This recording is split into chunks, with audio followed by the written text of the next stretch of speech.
I never imagined I'd spend Christmas morning sitting silently in the corner, holding my coffee with trembling hands, while my employers, the family I'd served for 7 years, laughed around their giant tree. They didn't even look at me as they tore open their gifts, paper flying like confetti, their voices blending into a muffled chorus of privilege. "Oh, the nanny's here. How nice," Mrs. Callahan said casually, like I was part of the furniture. That word, nanny, stung every time. Because I wasn't just a nanny, I was more, much more. And that morning, something sat wrapped under the tree, something small, almost invisible among the expensive boxes and luxury bags. I had placed it there the night before, when no one was watching. A gift to myself, or perhaps to them. Because inside was the truth I had carried in my chest for years, burning me alive. The DNA test result, and as I watched little Noah rip open another Lego set, my heart whispered. They called me the nanny. But today, they will finally know who I really am. I remember when I first arrived at the Callahan mansion. Noah was barely a newborn, fragile and red-faced, screaming in his crib as Mrs. Callahan scrolled on her phone and Mr. Callahan paced the hallway, barking orders to someone on Bluetooth. They interviewed me quickly, barely looking at my resume. They only cared that I was quiet, efficient, and willing to live in. "We need a nanny, not a friend," Mrs. Callahan had said, her eyes cold, her diamonds flashing in the sunlit room. And so I became the nanny, the invisible shadow that rocked Noah to sleep at 3 a.m., the silent figure who prepared his bottles, folded his tiny onesies, kissed his fevered forehead when no one else bothered to check. Over the years, I watched him take his first steps, say his first words, lose his first tooth, and each time he cried out, "Mama," when I walked in, my chest ached with an unbearable truth. But Mrs. Callahan always corrected him sharply, "Noah, she's just the nanny." If this story resonates with you, please hit like and subscribe. It helps more people discover these true stories of silent power. Years passed, like silent seasons changing outside those marble walls. Noah grew into a curious, sweet boy who followed me everywhere, clutching my apron as I cleaned, asking me questions about everything. "Why is the sky blue? Why do you smell like flowers? Why don't you sleep in my room if you're my mommy?" Each time, my heart twisted painfully. I wanted to tell him the truth, to hold his little face and whisper, "Because I am your mommy, mi amor," but I couldn't. Not yet. Mrs. Callahan hated when he asked questions like that. She would scold him sharply, her manicured fingers gripping his arm as she dragged him away to his tutor or violin class.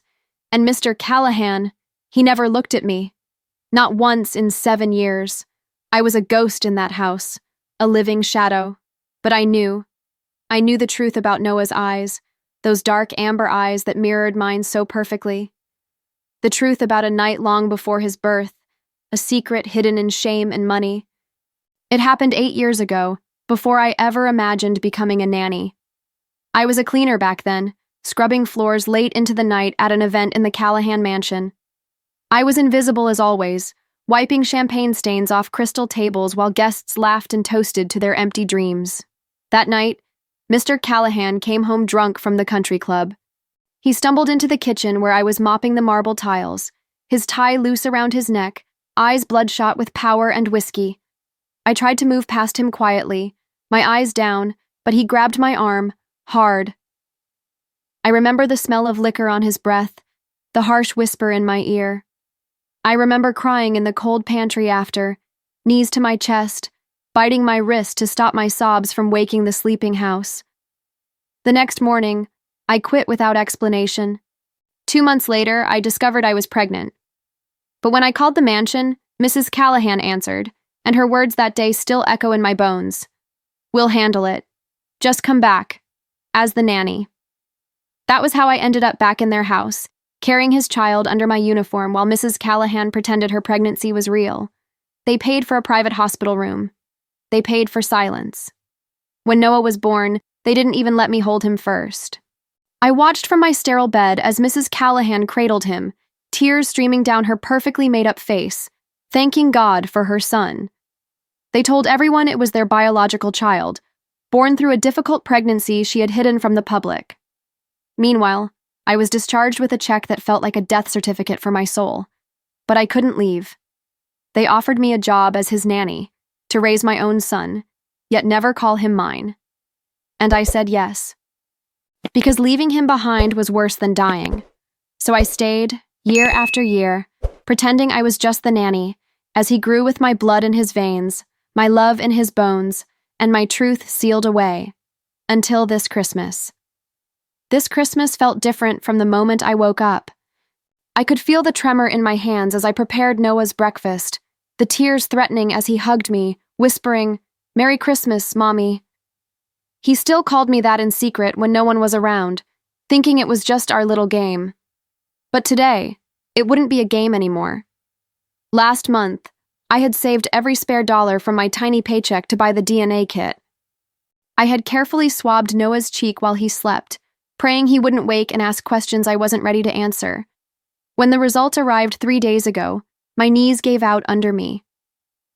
99.99% maternal match. My son, my beautiful boy. And now, as the family laughed around the tree, I clutched the small envelope under my sweater, feeling its sharp edges against my ribs, grounding me in the coming storm. Because today, the world they built on lies would crumble in silence. Mrs. Callahan's voice pierced my thoughts. "Nanny, could you clean up the wrapping paper? It's making the living room look messy." Her words dripped with casual cruelty as she sipped her mimosa, lounging in silk pajamas while Mr. Callahan scrolled on his phone, ignoring everyone as usual. I bent down silently, gathering torn ribbons and boxes, my heart pounding so hard I thought it would burst through my chest. Noah sat by the fireplace, his little face glowing with excitement as he waited for his final gift. I walked over to him, slipping the small envelope into his pile of presents. "This is from me, sweetheart," I whispered, my voice shaking. Mrs. Callahan scoffed. "Oh, how sweet."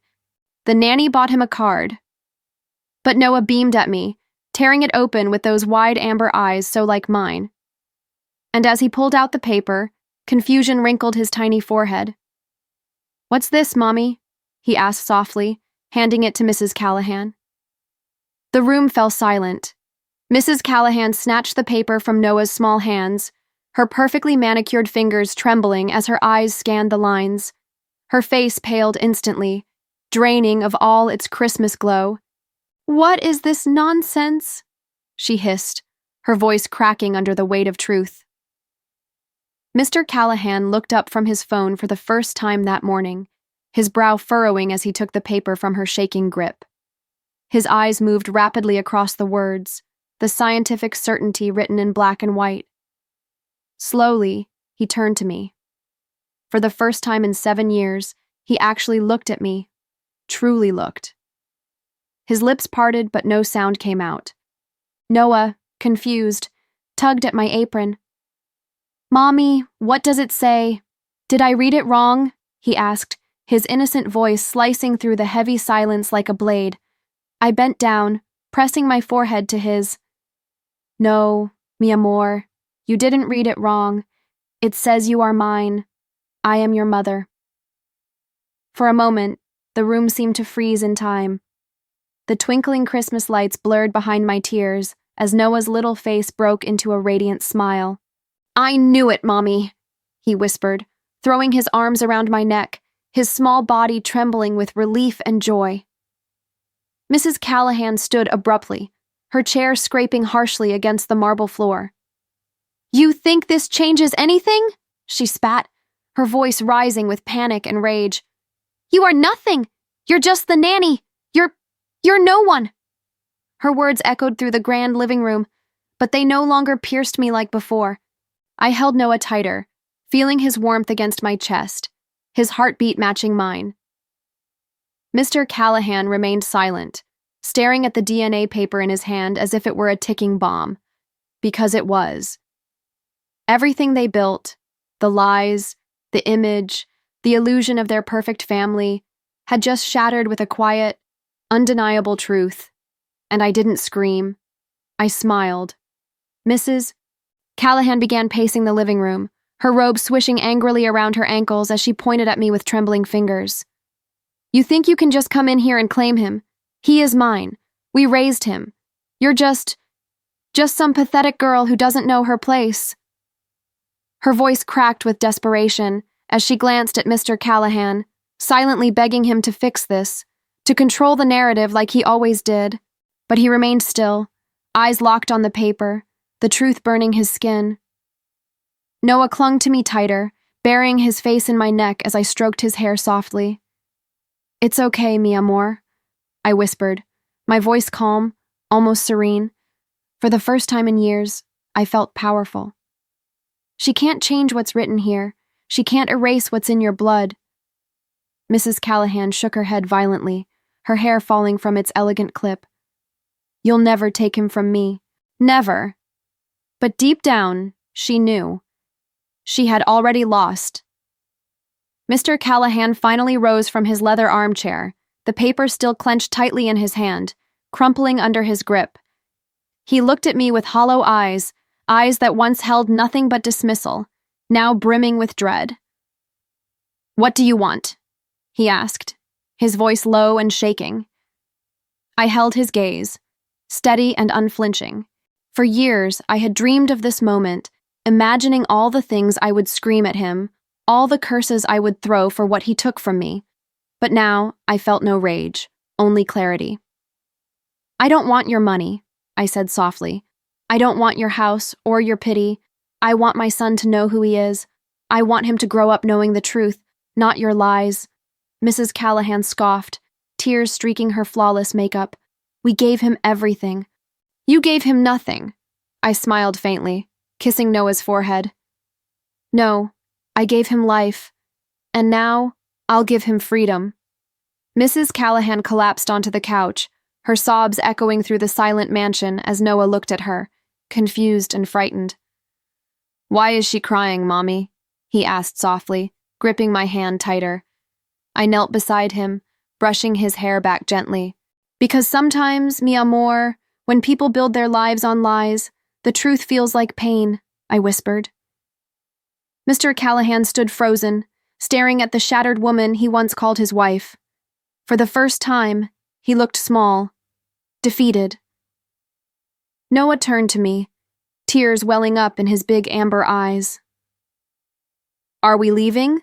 He asked, hope and fear mixing in his trembling voice. I took a deep breath, feeling my chest open wide with courage I never knew I had. Yes, baby, we're leaving, you and me, together. His smile broke through his tears, lighting up his little face with a joy so pure it almost broke me. But it also rebuilt me, because in that moment, I was no longer just the nanny. I was his mother. Fully. Finally. I stood up slowly, feeling every bone in my body realign into the woman I was always meant to be. Noah slipped his tiny hand into mine, his grip so firm, so certain, like he had waited his whole life for this moment. Mrs. Callahan sobbed into her trembling hands, whispering, Please, please don't take him.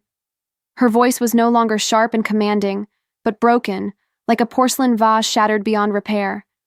I looked at her, feeling an unexpected softness bloom in my chest. You loved him in your way, I said gently, but you built that love on a lie, and lies can't hold a child forever. Mr. Callahan stepped forward, opening his mouth to protest, but no words came out. He just nodded, defeated, knowing this was a battle he could never win. I turned to Noah, smiling through my tears. Go get your favorite toy, mi amor. We're going home. And for the first time in 7 years, I felt free. Noah ran upstairs, his little footsteps echoing through the silent house as Mrs. Callahan wept quietly on the couch. Mr. Callahan sank back into his chair, staring blankly at the twinkling Christmas lights that no longer looked festive, but mocking. I walked to the giant window overlooking the frosted gardens, the winter sun breaking through gray clouds, illuminating the glass with a soft glow. I could see my reflection, no longer the tired, bent nanny they saw, but a woman reborn in quiet power. When Noah returned clutching his stuffed bear, his backpack slung crookedly over his small shoulders. I knelt and kissed his cheeks. "Ready, mi amor?" He nodded fiercely, his eyes shining with a courage far bigger than his tiny body. As I stood and took his hand, I turned one last time to Mrs. Callahan. Her tearful eyes met mine with a pain I almost pitied. Almost. "Merry Christmas," I whispered softly. Then Noah and I walked out the front door, into the freezing light of freedom. The cold air hit my face like a baptism as we stepped outside, the world silent and bright under a pale winter sun. Noah squeezed my hand, his little fingers gripping with all his strength. We walked down the stone steps together, each step feeling like the breaking of chains I had carried for far too long. Behind us, the mansion loomed large and empty, filled with ghosts of lies and silent screams that would never haunt me again.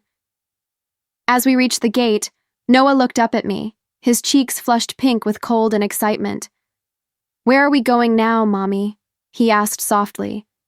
I bent down to meet his eyes, my tears falling freely, warm against the icy breeze. "We're going wherever we want, mi amor," I whispered, smiling through the ache in my chest. "Because from today, no one decides for us. From today, we're free." And as we walked down that long driveway, my heart beat with quiet triumph. They called me the nanny, but in the end, I left as his mother, unbreakable, reborn. Thank you for watching until the end. If you've ever lived through something similar, share your story in the comments. And don't forget to subscribe, because sometimes the loudest impact is made in silence.